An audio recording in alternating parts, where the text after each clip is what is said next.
Welcome back. You're watching FBC Sports. The Fiji Sevens side has received a bonus of $67,000 for winning the Gold Coast Sevens over the weekend. They arrived into the country early this morning, where the announcement was made by sponsors Digicel. Christopher Chan reports. The national side was greeted by a small crowd of rugby fans and family members at Nandi Airport this morning. Digicel held a welcoming function for the team before they were handed the bonus payout. I think everybody will agree that the performance of the Digicel Sevens team in the entire tournament was absolutely outstanding. The team headed off to the Gold Coast with 8 new players, but they honestly played like a team who've been playing together for years. Fiji won the tournament in brilliant fashion. Despite losing to Australia in pool play, they grew from strength to strength from the quarterfinals. I told the boys the loss is give us a boost so that we can win the final. Don't lose hope. We can beat Samoa, we're going to beat South Africa and New Zealand. So we know who will be on the final.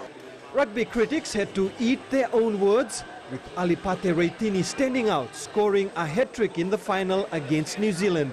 We didn't fall on those critics, so because we know the capabilities of the players. Fiji's target is to win the series this season. Their sights are now on the Dubai Sevens title in November. Christopher Chand, FBC Sports. And with Fiji's winning start to the IRB 7 series, a number of players have quickly emerged as stars of the abbreviated code. From Alipate Raitini's blistering pace to skipper Levani Mbotia's hard hitting. But there's one man who stole the show with his uncanny ability to create tries. Christopher Chan spoke to Gold Coast Sevens player of the tournament, Chochi Rangamate. Rugby commentators have likened him to Sevens wizard Waisale Serevi. Chochi Rangamate has stepped up to the big stage with an incredible show of brilliance at the Gold Coast Sevens. Yeah, every kid has to look up to Serevi because he's every kid's mentor. As a kid, he's one of my mentors too, and I look up to him too. And many things he has done for the country, and I hope I'll try and beat him. He was simply mesmerizing, scoring at will and picking up the most points, which in the end saw him receive the player of the tournament. Actually, I didn't expect to be announced to be the best player of the tournament. I know for there's 8 of us are new. Osha told me to pull up my socks and you have to lead us into without any playmaker. There has been an exodus of Sevens playmakers to foreign rugby clubs in the past. Rangamate is the side's new star. Chochi is a very fit player and is a good listener and is communicating well with the team, and what he's been doing in the field is speak for itself. The national side will look to him to put on a similar performance in the rest of the tournaments. Christopher Chand, FBC Sports. The 2012 Courts IDC drama continues. Tension is building within the local football fraternity, putting extra pressure on the Fiji FA to provide an outcome tomorrow. The powers that be remain tight-lipped on the entire issue, so Elena MacDonald took to the facts of the matter. The decisive moment that started it all and resulted in hot-headedness, fear for safety and an uncrowned IDC champ. With an IDC champion yet to be crowned this year, more questions are being raised on why a quicker decision could not have been made, with rules clearly stated in the official program. Could the parent body have backed themselves into a corner? We'll only know this tomorrow following the official BOC meeting. Since the game abandonment, Fiji FAs sought advice from FIFA, an action that has confused many. It's in these rules which is circulated to all the districts, and it clearly states the rules and regulations of the tournament, and we should follow the rules and regulations of the tournament. And if they don't follow Fiji football, I do not understand why they send these rules and regulations to all the districts. Tournament rules showed what could have been done with every action that occurred at Govind Park on Sunday night. Refusal to complete a match meant forfeiting points and a minimum fine of $5,000. Other facts pointed out what the opposition would be entitled to. I am confident in the Fiji Football Board of Control and taking all these rules, regulations, and they'll make the decisions in favor of Super Football. It's now a waiting game for all, and until tomorrow, the only reply to any question asked is no comment. Elena McDonald, FBC Sports. And on a brighter note, nobody expected Navo to do what they did in the court's IDC, finishing unbeaten in pool play. The southern team bowed out after taking Ba to the wire in the semi-finals. As Shelvin Chan reports, Navo hadn't even expected going that far. Navo had barely a week to train, and even then they beat defending champs Lambasa and took Lotoka's scalp as well. This was part of Navo's recipe for success.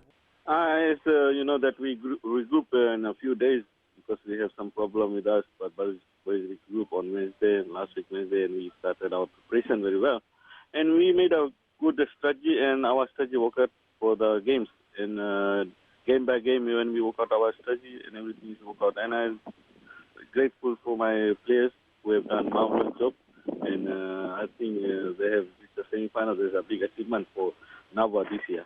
Navo fielded only local players, all born and bred in the district. As we said that we use this tournament for our build-up for 2013 league, local national league. So we keep all our local boys, some as senior players and some as youth players, and things work out as we went on our plan. With the National League just over a month away, Navo feel they have found their winning combination. Yeah, hopefully we will regroup these players with us, and as you know that only 1 month left for our National League to commence on December. So we have our local league first, then we see some more talent, our young talent, and mix up our senior players, like, you know, some of the senior players may be retiring this year, like most likely like Savidro Sakala and Talasili Batalo. Despite all odds, the team made it to the semi-finals of the court's IDC. What remains to be seen is how these boys fare in the new soccer season. Shelvin Chan, FBC Sports. Levuka is well known for producing some of Fiji's top weightlifters, many of which have tasted success in the international arena.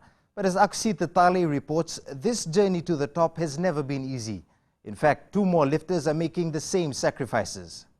It's quite hard to believe that this is the very gym that's produced some, if not the best weightlifters in the country. Manueli Tulo and Maria Liku have both done Fiji proud, taking out first prizes in many international events. And now, another duo is preparing for the trip to the Youth Olympic Festival in January next year. 16-year-old Julia Timi has just returned from a 2-week training course in New Caledonia. I feel happy when I'm training here, but when I go out, it's difficult for me because different kind of style of training that they are doing there and different kind of style of training that we are also doing in here. It's not the same as the training that we are doing in here. She will be accompanied by 19-year-old Arieta Mundunavo. The newly formed Levuka weightlifting committee wants the government to help them upgrade their gym.